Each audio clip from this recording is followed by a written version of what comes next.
अब जब भजन क्रिया करने लगे, इसके बाद अगली सीढ़ी क्या आई? भजन क्रिया का परिणाम सामने आया, वो है अनर्थ निवृत्ति। ये चौथी स्टेप, श्रद्धा, साधु संग, भजन क्रिया, अनर्थ निवृत्ति। तो अनर्थ निवृत्ति माने अब अंतःकरण शुद्ध होने लगा। वासनाएं, ईर्ष्या, राग, देश, तनाव, घृणा, चिंता, टेंशन, ये सब कम होने लगे। स्वाभाविक है कि कम होंगे। अगर भक्ति करेंगे ठीक ठाक, उसका परिणाम मिलेगा। क्या परिणाम? अंतःकरण शुद्धि। प्रेम भगति जल बिनु रघुराई, अभिअंतर मल कबहु न जाई। सब लोग विश्व में विचार करते हैं कि मन को शुद्ध कैसे करें, क्योंकि सब के सब परेशान हैं काम से, क्रोध से, लोभ, मोह इत्यादि से। सब लोग विचार करते हैं हम पॉजिटिव थिंकिंग कैसे लाएं, सकारात्मक विचारधारा हमारे अंदर कैसे आए। ये पुस्तक पढ़ो, ये सुनो, ये करो, लेकिन वो अंतःकरण शुद्धि का उपाय हमारे शास्त्रों ने बताया। भगवद गीता में श्री कृष्ण ने कहा, माम ही यो व्यभिचारेण भक्ति योगेन सेवते, सगुणान समतीत्यैतान ब्रह्म भूयाय कल्पते। उन्होंने कहा, देख अर्जुन, तेरा मन त्रिगुणात्मक है, 3 गुणों के अंतर्गत है, सत्व, रजस, तमस। तू त्रिगुणातीत होना चाहता। त्रिगुणातीत है भगवान, तो भगवान में अपना मन लगा दे। जब परम शुद्ध वस्तु में मन का लगाव हो जाएगा तो मन भी शुद्ध होने लगेगा। इसलिए अंतःकरण की शुद्धि भक्ति से होती है, इतना ही नहीं, भक्ति से ही होती। यही कारण है कि वेद व्यास ने अपना अंतिम ग्रंथ लिखा भागवत। उन्होंने इतना कुछ लिख डाला, फिर कहते ऊर्ध्वबाहु विरोम्यत्र न च कश्चित् शृणोति मे धर्मार्थश्च कामश्च स किमर्थम न सेव्यते।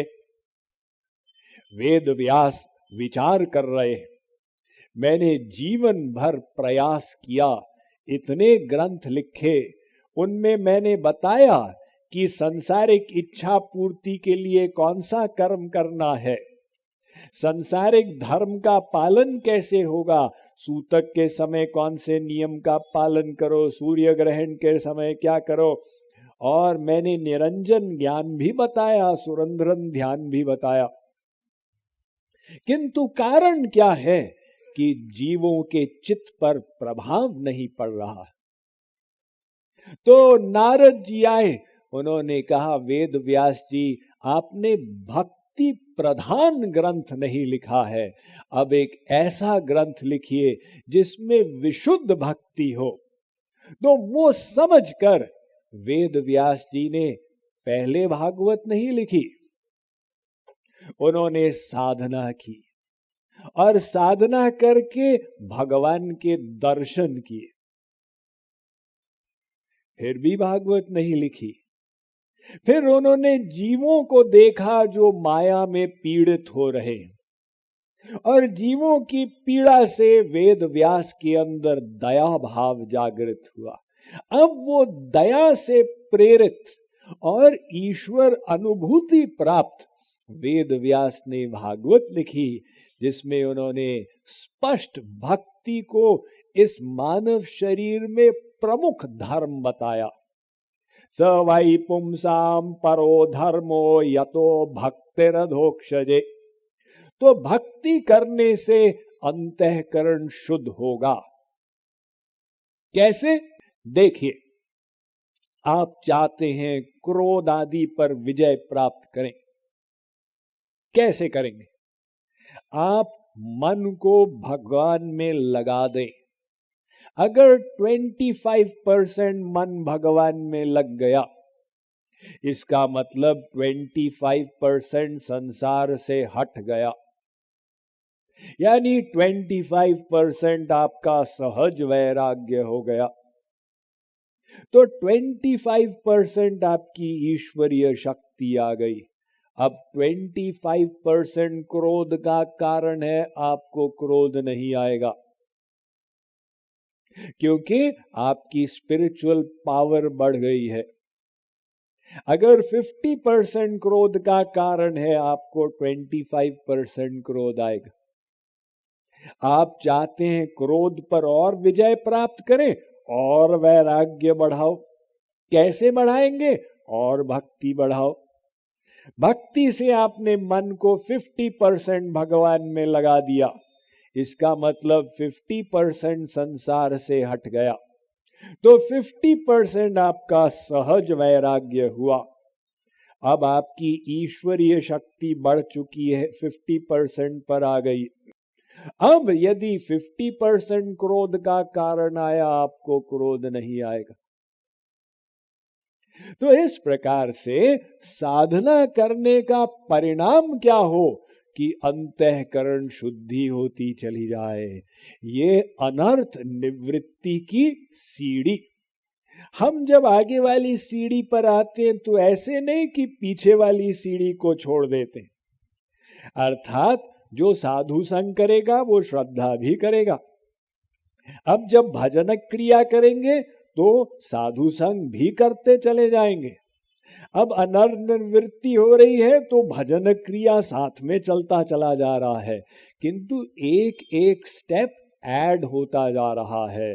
अब ये अनर्थ निवृत्ति वाला स्टेप बड़ा लंबा है, अर्थात अंतःकरण शुद्धि में टाइम लगता है। एक व्यक्ति गुरु जी के पास गया, गुरुदेव मैं तो भक्ति करके थक गया, कुछ अंतःकरण शुद्धि नहीं हो रही। गुरुदेव ने उसे, एक कोयले की टोकरी थी, गुरुदेव ने कहा ये कोयले को यहां रखो और ये टोकरी में नदी से जल भर के लाओ। वो गया, जल भरा। अब वो भाग भाग के लाया, किंतु टोकरी वाटरप्रूफ तो थी नहीं, जल बहता चला जा रहा था। जब गुरुदेव तक पहुंचा तो पाया टोकरी तो खाली है। गुरुदेव ने कहा भाई तुमको और स्पीड से आना चाहिए था, जाओ फिर से ट्राई करो। अब वो गया, फिर से उसने जल भरा, भागता भागता आया, लेकिन गुरुदेव ने कहा भाई इसमें कौन सा जल रह गया, तुम परिश्रम नहीं कर रहे, और करो। उसको 4-5 बार कराया गुरुदेव ने, और अंतिम बार जब आया तो टोकरी फिर से खाली थी। गुरुदेव ने कहा टोकरी को देखो, वो जो कोयले के निशान थे वो सब साफ हो चुके थे। गुरुदेव ने कहा देखो टाइम लगा ना साफ करने, ऐसे ही तुम्हारा अंतःकरण कोयले से भी काला है। अनादिकाल से तुमने मन से क्या किया? मन को संसार में आसक्त किया, ये अनंत जन्मों का अभ्यास। अब वो अभ्यास को काटने में समय लगा, तो अनर्थ निवृत्ति धीरे धीरे होती है। व्यक्ति को निराशा नहीं लानी चाहिए। किसान बीज बोता है, तो अगर वो तीसरे दिन कहे अरे इससे तो फसल निकली नहीं, लोग कहेंगे ये क्या बात हुई, या चलो उसको निकाल के चेक करें, तो फिर तो फसल कभी नहीं निकलेगी।